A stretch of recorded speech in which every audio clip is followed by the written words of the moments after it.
ahead on Straight Talk.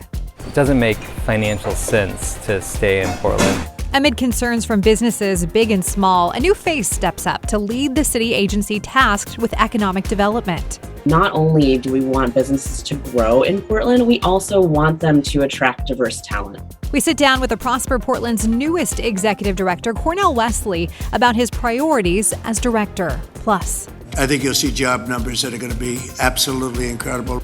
The latest jobs report showing disappointing numbers coming in lower than expected. The only part of the data that's disappointing is the jobs numbers. How is Oregon's employment? And can a drop in interest rates help boost growth? Uncertainty really is the theme for 2025. We're joined by two economic experts to discuss what these national numbers mean for job hunters and borrowers right now on Straight Talk.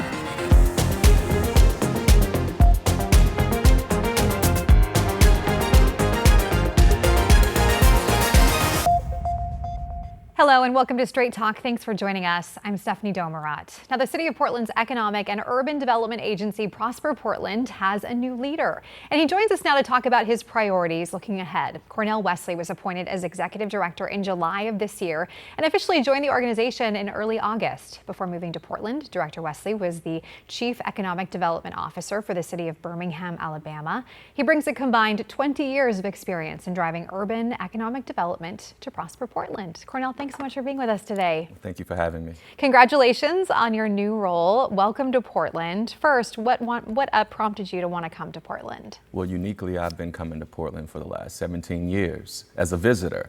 My wife is born and raised here. She's a proud Benson Tech alum. And during that time, over the last 17 years, I've developed an affinity for this community. And so when the opportunity presented itself to be more immersed in its new economic identity, I thought the time was right.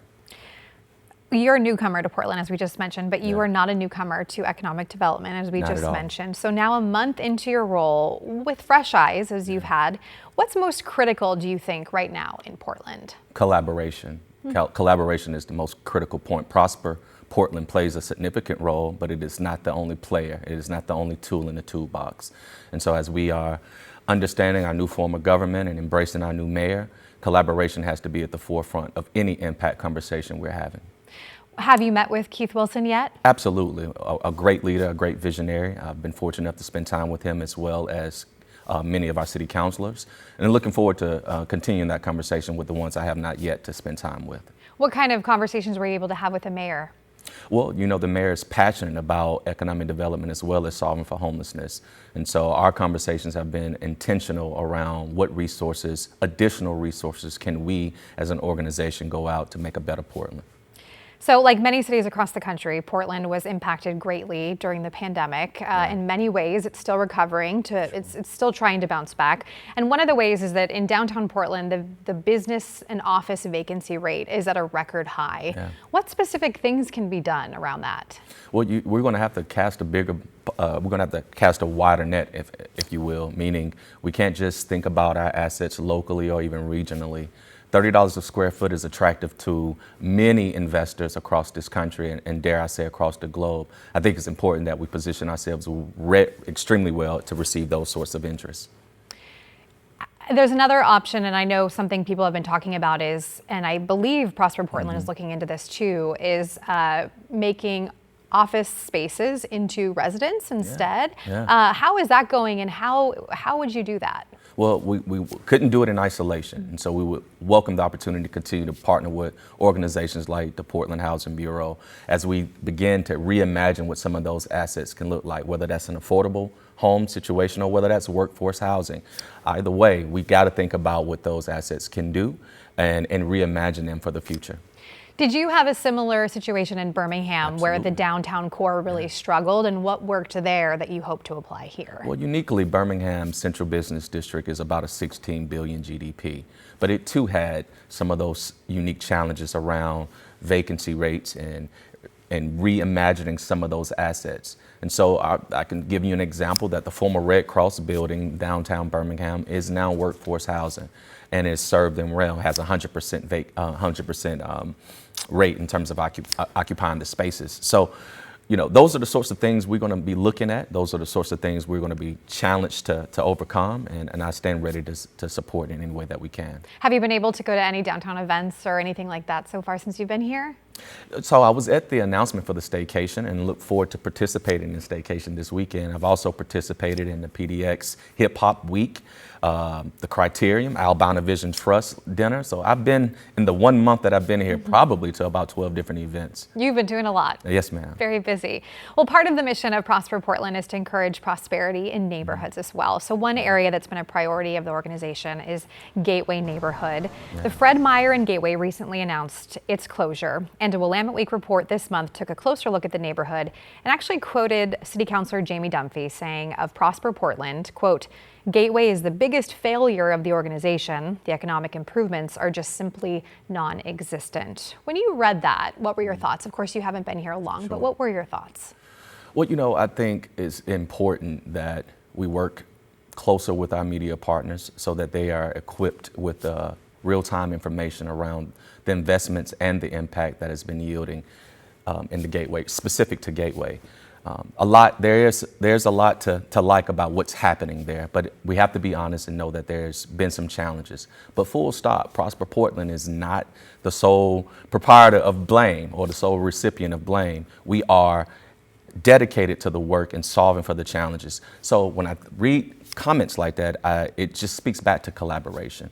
I know Councilor Dunphy is passionate about the district that he represents. We look forward to working with his office, as even evidenced by the investment that our Councilor Loretta Smith has made. Her office is in Gateway, and I think that speaks volumes. That is an indicator of leadership. And so we want to make certain that we're supporting not only the individuals and the investment that are taking place, but also telling the appropriate story about what the impact has been. What are some of those impacts? I know, again, you're new to Prosper Portland, but they've been doing a lot of work there. What are some of those big impacts that you see now in that neighborhood? You talk about the Green Line. That's a direct corollary to the investments that were made there. You talk about the Happy-Go-Lucky daycare that's in the Nick Fish. Again, Councilor Loretta Smith has invested in the space. So that's telling us things are happening, but more has to happen. And we understand that, and when we're going to make certain we play our role in making certain continued impact comes to the Gateway community. Have you been able to be there since being in town?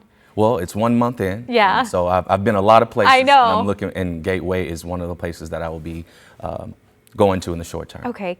Well, Prosper Portland also made its way to headlines earlier this year after 2 Portland city councilors proposed cutting some of the funding for the organization to try to fill some of the city's funding gap, which was a big issue. It led to some to criticize the lack of oversight by city leadership on how funds are spent within the organization. Going forward, you're talking about collaboration.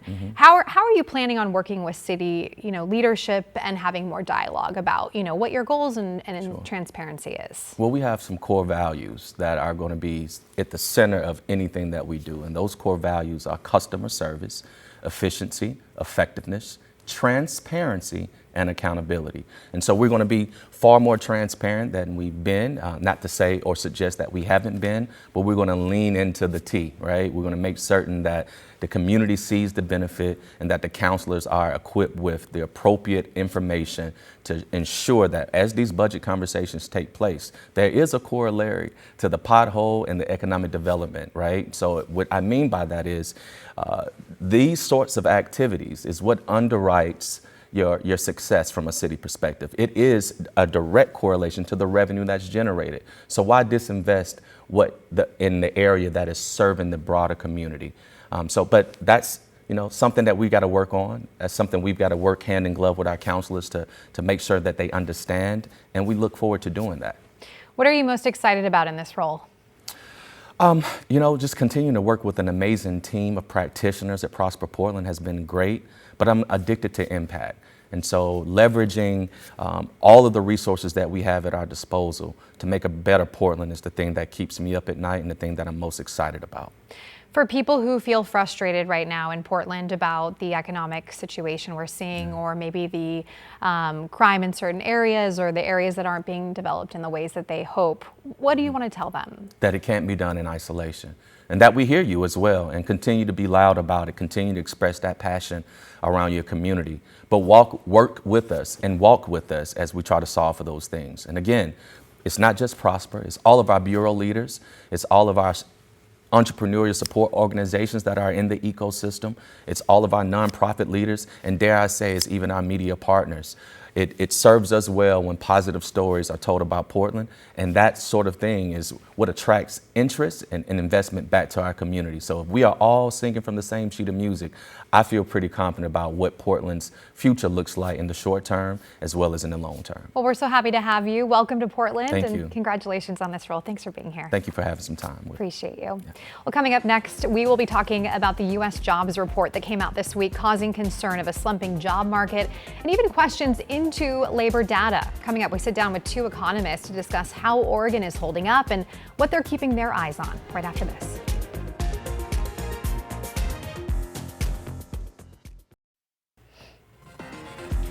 And welcome back to Straight Talk. Thanks for joining us. The U.S. labor market is losing momentum. In August, the Bureau of Labor Statistics reported that the U.S. added 22,000 jobs, well below economists' forecast of about 75,000 jobs. The data also showed the unemployment rate ticked higher in August to 4.3%. Meantime, here in Oregon, the latest jobs report shows July unemployment at 5%. We have two guests joining us today to break this down. Oregon State's employment economist, Gail Krumenauer. She's been with the Oregon Employment Department for 16 years and has served as the state's employment economist for nearly 6 years. Her area of expertise primarily lies in examining trends in the labor market, analytical writing, and survey work. Also joining us is Dr. Bahram Adrangi. Dr. Adrangi is a professor of economics at the University of Portland's School of Business. He's an expert in the field of applied econometrics, which economists use to analyze economic data and test economic theories. His work has also been published in economic journals like the Financial Review and International Journal of Business. Gail, Bahram, thanks so much for being with us today. Thank you for having us over. I really appreciate it. Now, first, I want to talk about, of course, we're seeing a decline in national job numbers, and unemployment rate is also ticking up. What are we seeing right now in Oregon, Gail, and can you give us context as far as what we've seen recently? Yes, nationally in August, we saw that employers added 22,000 jobs and have added about 1.5 million jobs over the past year. So that's continued growth nationally, but slow growth at 0.9%. Now in Oregon, the overall labor market picture looks a little bit weaker. As of July, the most recent data we have, Oregon employers had lost 2,700 jobs over the past month and almost 25,000 jobs over the past year. So what does that give us context for as far as before that, like years ago and looking forward? How are we doing in Oregon? Oregon is having a weaker labor market, weaker jobs picture than the U.S. Typically, when we come out of a recession and go into a recovery and expansion period, like we've had over the past few years, Oregon tends to be one of those high flyer states where we have stronger job growth during those periods, but that hasn't been the case since 2020. We've been lagging the U.S. in terms of growth, and that's been a bit more pronounced over this past year or so, where we've seen that job growth has actually turned negative here. Well, it's slowed down in the U.S., but it's still positive. In Oregon right now, what are the industries struggling the most and what's remaining pretty strong? There's a lot of similarity between the U.S. and Oregon, where we're seeing that job growth is concentrated in private healthcare and social assistance. So that one industry alone accounted for more than half of the job growth nationally over the past year. And it's really the source of any job growth in Oregon, or most of it over the past year. Private healthcare and social assistance added 10,000 jobs here, which was a gain of 3.2% from last July. By contrast, we've seen that manufacturing, and again, both in Oregon and the U.S., has been struggling, had the largest losses here, a decline of 5%, losing 9,400 jobs over the past year. And nationally as well, we've seen that both employment in Oregon and in the U.S. peaked more than 2 years ago and has been slipping since. But again, the declines have been steeper here. Bahram, I want to ask you, Gail, speaking of a decline in manufacturing jobs here in Oregon and nationwide, of course, President Trump's tariffs, the goal is to improve the manufacturing industry, have more, goods manufactured here in the U.S. Do you see that potentially helping with that going ahead? Personally, I don't. Tariffs have never been helpful. Going back to the history of tariffs, Smoot-Hawley tariff, which really pretty much fueled the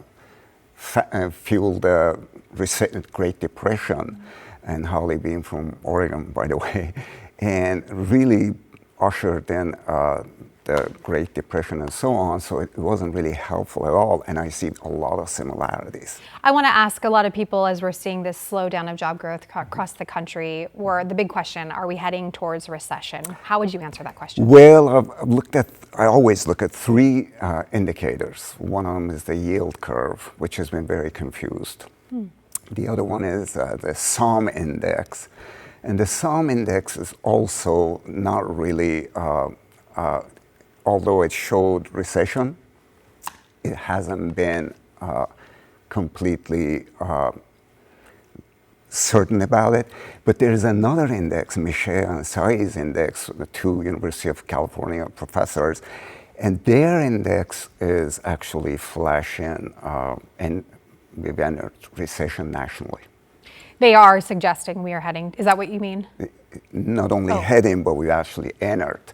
Okay. So their index, I think, stands at 0.5, and that's like between 0.3 and 0.8. It means we've entered some sort of recession. What do you think is causing this slowdown right now? Bram, let's start with you. Well, there could be a lot of reasons, but I am pretty sure that the economic uncertainty created by the policies of the government right now, our own papers show that. There are many indices that show economic uncertainty, global economic uncertainty. These are published by the Federal Reserve.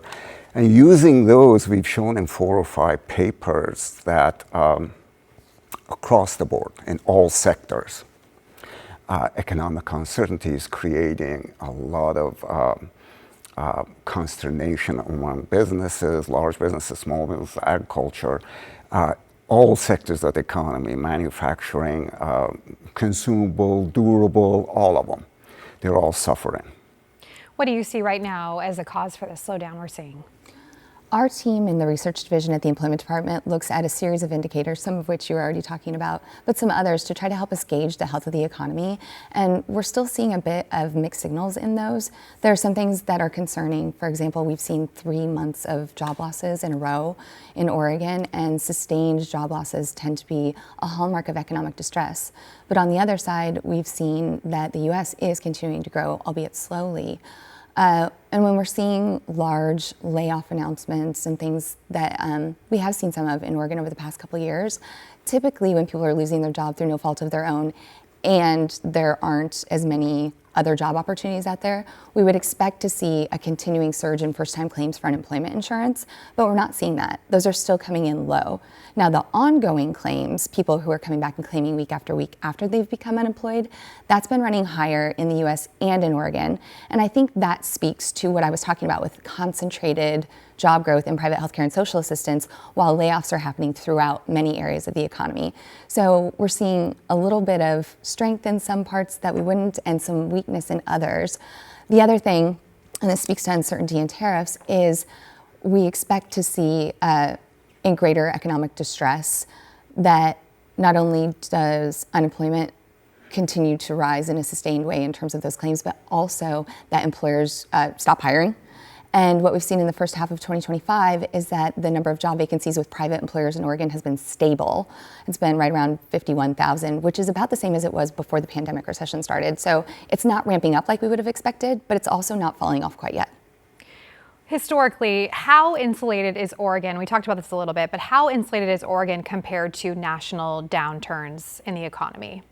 Bram, what do you think? It's not. Okay. It's connected to the national economy. If the national economy is ailing, Oregon economy pretty much follows the same pattern.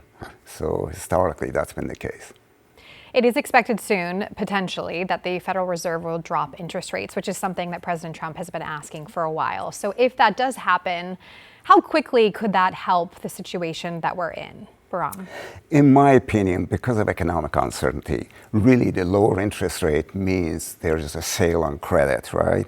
But the consumer spending is down, actually. The consumer confidence is being impacted by all the uncertainty. Therefore, giving them a credit, discount on credit, I'm not sure that's going to send them rushing to consume and so on. It might help a little bit. But this is not a traditional kind of correction where we can actually lower rates and get out of it. This is sort of intentionally made uncertainty, and businesses are going to hold back, I think. When you say uncertainty and you say this is maybe not in the ways we're seeing it, do you mean some of this is psychological kind of? No, Okay. we've got our indices of uncertainty that are actually quantifying uncertainty, and they're showing that there's a lot of uptick. And when there's uptick in these indices, uncertainty is the killer of business. We know that. So, and empirically, we show that in our papers. What do you think, Gail? In terms of interest rates, we have seen that they've been running relatively high for the past few years for something like home mortgages, right?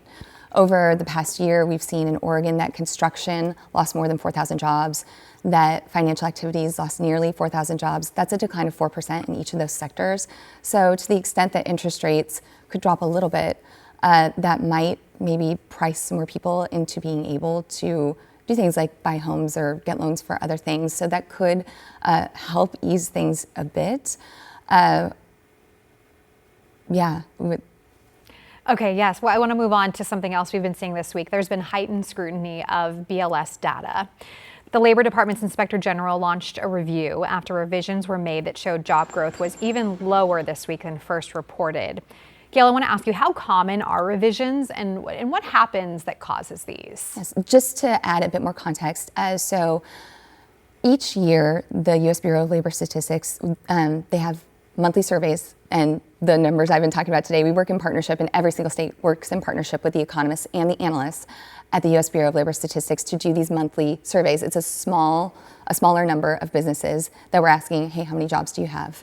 And things like that. And that's what gives us that general picture, which was already telling us that job growth was slowing and that it was highly concentrated in private healthcare and social assistance.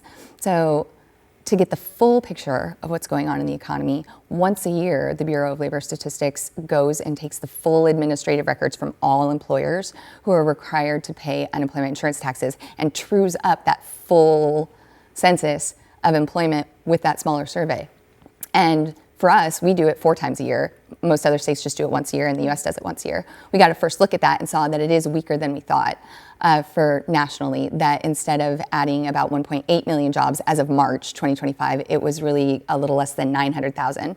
But again, the contours are still the same, that the job growth was highly concentrated in healthcare and social assistance. And that's been true when we've done these benchmarks or truing up with the full data, and that's what we're seeing in the US as well. So as we look ahead, Bahram, what would you like to happen, or what do you think would help with the situation that we're in right now? And what would the timeline be for us to see potential turnaround so we're not in a full-blown recession? The potential turnaround, that's $1 million question. Yeah. It's anybody's guess. No one really can say anything about that. But I would like, personally, that's my wish list, to see the uncertainty go away. And part of that can go away if we know something about where these tariffs are going to settle down and what's going to happen with them. So businesses have some clarity. Without that clarity, they can't commit themselves to any investment or anything like that. What's the timeline for what we would hope to see, maybe a turnaround before we go into a full-fledged? Yeah, turnaround usually occurs within a year or year and a half, 18 months of cutting interest rates. But in this case, I'm not so confident. So if we would see something turning around, it would hopefully be within the next 18 months, ideally. Yeah, but I'm doubtful. Okay.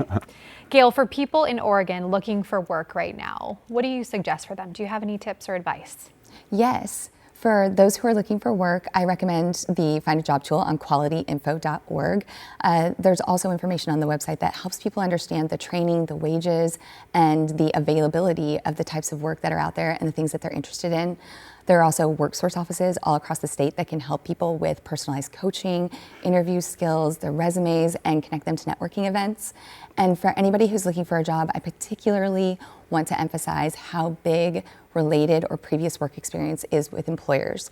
Even a couple of years ago, when the unemployment rate was near a record low and employers were reporting difficulty filling 7 out of 10 job vacancies, still the majority of job vacancies required previous work experience. So any formal, informal, or related experience that is relevant to a job that you want, showcasing that for an employer can be huge. Awesome. Gail, Bahram, thank you so much for your time. We really appreciate it today. Thank you for having us on your program. Yes, Thank thank you. for being here. And thank you so much for watching. If you have an idea or person you'd like us to interview here on Straight Talk, we'd love to hear from you. You can just send us an email to the address you see here on your screen. We'll see you back here next week on Straight Talk. Have a good one.